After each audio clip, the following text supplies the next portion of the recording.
تقولوا لمن يقتل في سبيل الله أموات بل أحياء ولكن لا تشعرون. صدق الله العلي العظيم.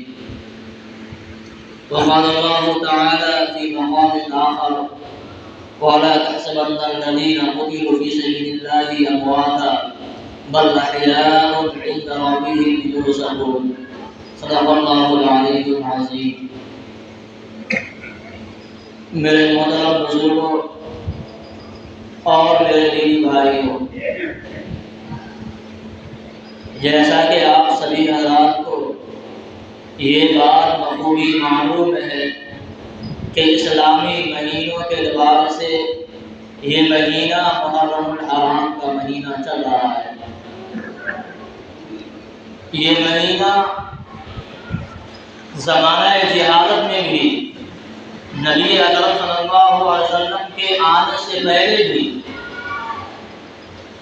کفار مشرکین اور عرب کے لوگ اس مہینے کو محترم سمجھتے تھے اور اس مہینے میں آپس میں لڑنے جھگڑنے سے اپنے آپ کو بچاتے تھے، لیکن اسلام کا سورج طلوع ہونے کے بعد اور نبی اکرم صلی اللہ علیہ وسلم کے آمد کے بعد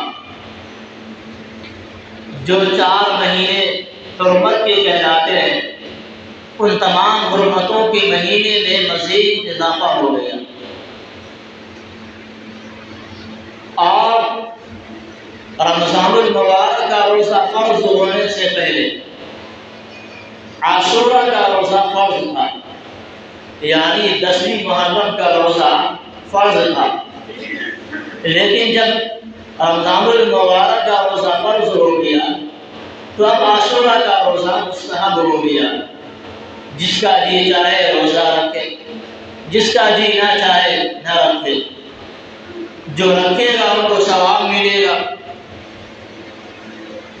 لیکن محرم الحرام کا مہینہ ایسا ہے، یوں تو 12 مہینوں میں جو خصوصیت ماہ رمضان کو ہے وہ کسی بھی مہینے کو حاصل نہیں ہے، لیکن بعض عظیم ثانیات کی وجہ سے، واقعات اور شہادتوں کی وجہ سے بعض دنوں میں اللہ پاک خصوصیت پیدا کر دیتے ہیں۔ جیسے یوم عاشورہ ہم مسلمانوں کے یہاں اس دن کو ایک غم کے نام سے جانا جاتا ہے، اور محرم الحرام کا مہینہ جیسے ہی شروع ہوتا ہے، ہمارے گلیوں میں، چوک چوراہے پر، کھیتوں میں لاٹھی کھیلنا شروع ہو جاتا ہے، ڈھول پیٹنا شروع ہو جاتا ہے۔ بعض ایسے لوگ دیکھنے میں آتے ہیں کہ پیٹ میں آنکھ نہیں ہے اور منہ میں دانت نہیں ہے، لیکن امام حسین کی محبت میں ڈھول اس طرح بجاتے ہیں وہ اپنی پوری طاقت کو صرف کر دیتے ہیں۔ اور نوجوانوں میں یہ دیکھا جاتا ہے، ادھر محرم الحرام کا مہینہ شروع ہوا اور ادھر ہمارے نوجوان ہرے رنگ کا کپڑا سلوانا شروع کر دیتا ہے، کسی میں یا علی لکھواتا ہے، کسی میں یا حسن یا حسین لکھواتا ہے، اپنے ہاتھ میں ہرا پٹی باندھتا ہے اور اپنے سر میں ہرا پٹا باندھ کر کے اور دندناتا ہوا چوک چوراہے پر گھومتا ہے اور اپنی محبت کا جذبہ دکھاتا ہے کہ ہمیں امام حسین رضی اللہ عنہ سے محبت ہے۔ لیکن ابھی میں آپ کو بتلاؤں گا کچھ ہی دیر میں کہ ان لوگوں کو امام حسین سے محبت ہے یا امام حسین سے دشمنی ہے۔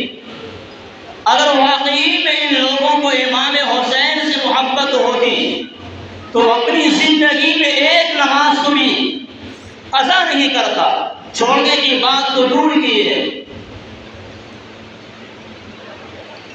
یہ یوم عاشورہ اسلام میں اس کی بہت بڑی فضیلت آئی ہے۔ نبی اکرم صلی اللہ علیہ وسلم نے ان کے بارے میں ارشاد فرمایا کہ محرم الحرام کے مہینے میں کسی بھی دن اگر کوئی آدمی ایک روزہ رکھتا ہے تو اسے 1 مہینے کے روزے کے برابر ثواب ملتا ہے۔ یہ تو اللہ تعالیٰ کے ہاتھ میں ہے، جس دن کو چاہے، جس مہینے کو چاہے عظمت قرار دے۔ ہمیں اور آپ کو ان کے حکم کو ماننا ہے اور ان کا عمل کرنا ہے۔ حضرت آدم علیہ السلام جب شجرہ ممنوعہ کا پھل کھایا غلطی کی وجہ سے، تو کئی برس تک اللہ تعالیٰ کے یہاں آ کر کے دعا مانگتے رہے، گر گراتے رہے، کئی برس تک دعا مانگتے رہے۔ آخر میں اللہ تبارک و تعالیٰ نے ان کی دعا قبول کی اور قرآن مجید میں ارشاد ہوا ربنا ظلمنا انفسنا وان لم تغفر لنا وترحمنا لنكونن من الخاسرین، کہ حضرت آدم کی دعا یوم عاشوراء کے دن ہی قبول ہوئی۔ حضرت یوسف علیہ السلام جب حضرت یعقوب سے جدا ہو گئے تھے تو حضرت یعقوب اپنے بیٹے کی محبت میں اور جدائی کی وجہ سے روتے روتے اپنی آنکھ کی بینائی کو ختم کر دیے، لیکن اللہ پاک سے دعا کرتے رہے، اور جس دن اللہ تعالیٰ نے حضرت یعقوب کی آنکھ میں بینائی کو لوٹایا وہ دن بھی یوم عاشوراء کا دن تھا۔ اور جس دن حضرت یونس علیہ السلام مچھلی کے پیٹ میں گئے وہ دن بھی یوم عاشوراء کا دن تھا۔ اور جس دن اللہ تبارک و تعالیٰ سے دعا کرتے کرتے رب انی لا الہ الا انت سبحانک انی کنت من الظالمین پڑھتے پڑھتے جب اللہ تبارک و تعالیٰ اپنی حکمت سے مچھلی کے پیٹ سے باہر نکالا وہ دن بھی یوم عاشوراء کا دن تھا۔ اور جس دن حضرت ابراہیم علیہ السلام پیدا ہوئے وہ دن بھی یوم عاشوراء تھا۔ جس دن حضرت ابراہیم علیہ السلام اپنی قوم کے بتوں کو توڑ ڈالا وہ دن بھی یوم عاشوراء کا دن تھا۔ اور جس دن نمرود کی قوم نے حضرت ابراہیم کو آگ کے حوالہ کیا وہ دن بھی یوم عاشوراء کا دن تھا۔ اور جس دن آگ سے نکلے وہ دن بھی یوم عاشوراء کا دن تھا۔ اور یوم عاشوراء کا دن ایک دن ایسا آئے گا کہ جمعہ کا دن ہوگا، یوم عاشوراء کا دن ہوگا اور قیامت واقع ہو جائے گی۔ ہمیں اپنے گناہوں سے ڈرتے رہنا چاہیے۔ آنے والا جمعہ کا دن یوم عاشوراء کا دن ہے، اس لیے ہمیں اس مہینے کا احترام کرنا چاہیے۔ اس مہینے کی جیسی عظمت و محبت ہونی چاہیے وہ ہمیں دکھلانا چاہیے۔ پچھلے جمعہ کو ہم نے یہ بتلایا تھا کہ جب امیر معاویہ رضی اللہ عنہ انتقال کر گئے تو ان کے پیارے لخت جگر یزید تخت کو سنبھالا، لیکن وہ اپنے اندر ظلم و فساد لیے ہوا تھا۔ وہ مکہ کے اندر یزید خطوط بھجوائے مدینہ کے اندر، اور وہاں گورنر بنے ہوئے تھے، ولید بن عتبہ بنا ہوا تھا۔ ان سے یزید نے کہا کہ امام حسین سے بیعت کرواؤ تاکہ بڑے بڑے لوگ بیعت کر لیں گے تو سارے چھوٹے لوگ تو آسانی سے بیعت کر لیں گے۔ تو ولید بن عتبہ نے دو آدمیوں کو بلایا، ایک زبیر بن عوام کو بلایا اور ان سے کہا کہ یزید کا حکم ہے کہ ان کے ہاتھ پر بیعت کیا جائے۔ زبیر بن عوام نے کہا کہ میرے پاس اتنی فرصت نہیں ہے، مجھے ابھی رہنے دیا جائے۔ یہ کہہ کر کے مدینہ سے نکل کر کے مکہ چلے آئے۔ اس کے بعد امام حسین سے کہا گیا کہ یزید کا فرمان جاری ہو گیا ہے بیعت کے سلسلے میں، آپ چلیں اور بیعت کر لیں۔ امام حسین رضی اللہ عنہ نے کہا یہ کیسے ہو سکتا ہے؟ یزید تو اسلامی حکام کے خلاف قانون کو نافذ کر رہا ہے، ظلم و زور میں لگا ہوا ہے، میں ان کے ہاتھ پر بیعت نہیں کر سکتا۔ اب غرض امام حسین رضی اللہ عنہ اپنے شہر مدینہ کو چھوڑ کر کے مکہ آ گئے۔ جب مکہ پہنچ گئے اپنے سارے افراد کے ساتھ، سارے خاندان کے ساتھ، تو کوفہ کے لوگوں نے آپ کو خطوط بھیجے۔ کتابوں کے اندر آتا ہے کہ اتنے خطوط بھیجے گئے امام حسین رضی اللہ عنہ کو بلانے کے لیے کہ ان کے پاس بہت سارا ڈھیر لگ گیا، کئی ہزار خطوط آئے۔ کہ آپ کوفہ تشریف لائے، یہاں کا ماحول سازگار ہے، آپ یہاں تشریف لائیں گے تو کوفی کے لوگ جو ہے آپ کے ہاتھ پر بیعت کریں گے۔ امام حسین رضی اللہ عنہ نے اپنے پیارے لاڈلے حضرت مسلم بن عقیل رضی اللہ عنہ کو حالات معلوم کرنے کے لیے کوفہ بھیجے کہ جا کر کے دیکھو کوفیوں کا حالات کیسا ہے، ایسا نہ ہو کہ مجھے بلا کر کے قتل کروا دے۔ امام مسلم بن عقیل رضی اللہ عنہ کو امام حسین نے کوفہ بھیجا۔ کوفہ بھیجتے ہوئے وہاں نعمان بن بشیر کے بارے میں آتا ہے کہ وہاں گورنر بنا ہوا تھا، بہت ہی سنجیدہ مزاج کا آدمی تھا۔ جیسے امام مسلم بن عقیل وہاں پہنچتے ہیں، پورے کوفہ کے اندر ہلچل مچ جاتی ہے، اعلان کر دیا جاتا ہے کہ امام حسین کے پیارے لاڈلے ان کے قریبی رشتے دار آئے ہوئے ہیں۔ سارے کوفیوں سے درخواست کی جاتی ہے کہ آپ آ کر کے امام مسلم بن عقیل کے ہاتھ پر بیعت کر لیں۔ سارے کوفیوں نے امام مسلم بن عقیل کے ہاتھ پر بیعت کر لی۔ جب امام مسلم بن عقیل نے یہ دیکھا کہ ماحول تو بہت اچھا ہے، دینی جگہ ہے، تو امام مسلم بن عقیل نے حضرت امام حسین بن علی رضی اللہ عنہ کو خط بھیجا کہ آپ یہاں تشریف لے آئیں، یہاں کا ماحول سازگار ہے، یہاں کوئی دھوکہ دہی نہیں ہوگا۔ اتنے خطوط آنے کے بعد اور آخر میں امام مسلم بن عقیل کے خط آنے کے بعد حضرت امام حسین نے اپنے قافلہ کو لے کر کے روانہ ہو گئے۔ راستے میں حضرت عبداللہ ابن عباس، حضرت عبداللہ ابن عمر، حضرت عبداللہ ابن زبیر، ان لوگوں نے امام حسین رضی اللہ عنہ کو منع کیا کہ آپ وہاں نہ جائیں، کوفی لوگ نغاباز ہیں، وہ بے وفا لوگ ہیں، ظالم لوگ ہیں، مجھے معلوم ہونا، مجھے احساس ہو رہا ہے کہ آپ وہاں نہ جائیں۔ لیکن امام حسین نے کہا کہ اتنے خطوط آگے ہیں، مجھے مجبور ہے، میں مجبور ہو چکا ہوں، مجھے جانا ہی پڑے گا۔ راستے میں ایک عربی شاعر سے ملاقات ہوتی ہے جن کا نام آتا ہے کہ اس کا نام فرزدق تھا۔ اس نے کہا کہ آپ کہاں جا رہے ہیں؟ امام حسین نے کہا کہ میں کوفہ جا رہا ہوں، وہاں کا حال کیسا ہے؟ اس شاعر نے کہا کہ وہاں کے لوگوں کا دل تو آپ کے ساتھ ہے، لیکن وہاں کی تلواریں ابن زیاد کے ہاتھ میں۔ اتنا کہنے کے بعد امام حسین رضی اللہ عنہ نے سوچنے پہ مجبور ہوئے، لیکن وہاں سے آگے بڑھے، اور جیسے ہی کچھ دیر آگے بڑھے تو امام مسلم بن عقیل رضی اللہ عنہ کے بارے میں معلوم ہوا کہ انہیں شہید کر دیا گیا ہے، قتل کر دیا گیا ہے۔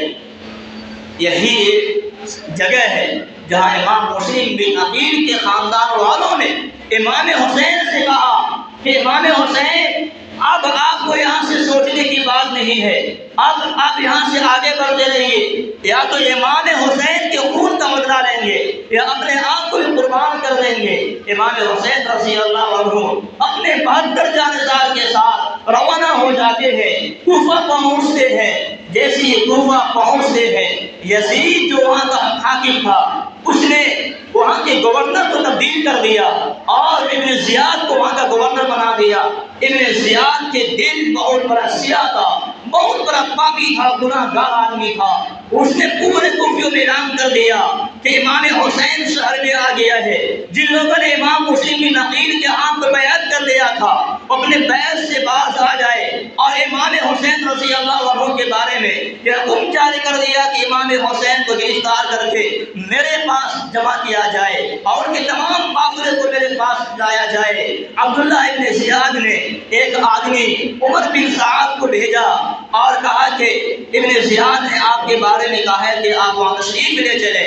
عبداللہ ابن زیاد کا جب خط آیا امام حسین کے پاس تو امام حسین نے کہا کہ مجھے 3 شرط ہے، یا تو میں جہاں سے آیا ہوں وہاں مجھے واپس جانے دیا جائے، یا مجھے اسلامی حدود پر چھوڑ دیا جائے تاکہ میں اسلام کے دشمنوں سے، کفار کے لوگوں سے جہاد قتل کرتے کرتے میں شہید ہو جاؤں۔ بالآخر ان لوگوں نے، عمر بن سعد بھی اچھے آدمی تھے، وہ چاہتے تھے کہ صلح ہو جائے، لیکن یہ بزرگوں اور دوستوں تاریخ بہت لمبا ہے، واقعہ بہت لمبا ہے۔ امام مسلم بن عقیل کے بارے میں جب اعلان کر دیا گیا کہ امام مسلم بن عقیل کو گرفتار کیا جائے تو امام مسلم بن عقیل اپنے آپ کو بچانے کے لیے ایک گھر سے باہر نکلے اور دیکھا کہ ایک خاتون ہے جن کا نام ام ہانی ہے۔ اس بڑی عورت نے کہا کہ اے بابو کہاں جا رہے ہو؟ اس نے کہا کہ اس شہر میں آنے کے بعد تو لوگوں نے میرا آپ پر بیان کیا، لیکن جیسے امام حسین کی خبر ملی ہے سارے کے لوگ میرے خون کے پیاسے ہو گئے ہیں۔ ام ہانی نے اپنے گھر میں اس کو ٹھکانہ دیا۔ عبداللہ ابن زیاد نے یہ حکم جاری کیا کہ جس کے گھر میں ہے اس آدمی کو میرے پاس لایا جائے۔ اب مرض ام ہانی کو اٹھا کر کے عبداللہ ابن زیاد کے قدموں میں لایا گیا اور ام ہانی سے کہا گیا تم یا تو مسلم بن عقیل کو میرے سامنے حاضر کرو ورنہ تجھے قتل کر دیا جائے گا۔ وہ اس خاتون نے ہمت کے ساتھ یہ کہا کہ میری جیسی جانیں ہزاروں قربان ہو سکتی ہے لیکن تجھ جیسے ناپاک ہاتھ میں امام مسلم بن عقیل کو نہیں دے سکتی۔ اب عرض ابن زیاد نے حکم دیا اور اس بری خاتون کو شہید کر دیا۔ اس کے بعد امام مسلم بن عقیل غریب الدیار میں رہنے لگے، مظلوم ہو گئے، بے کس ہو گئے۔ وہاں سے قافلہ اور ابن زیاد کی جتنے لوگ تھے سب تلاش میں تھے۔ آخر کار امام مسلم بن عقیل کو گرفتار کر کے لایا جاتا ہے اور بے دردی کے ساتھ ان کو شہید کر دیا جاتا ہے۔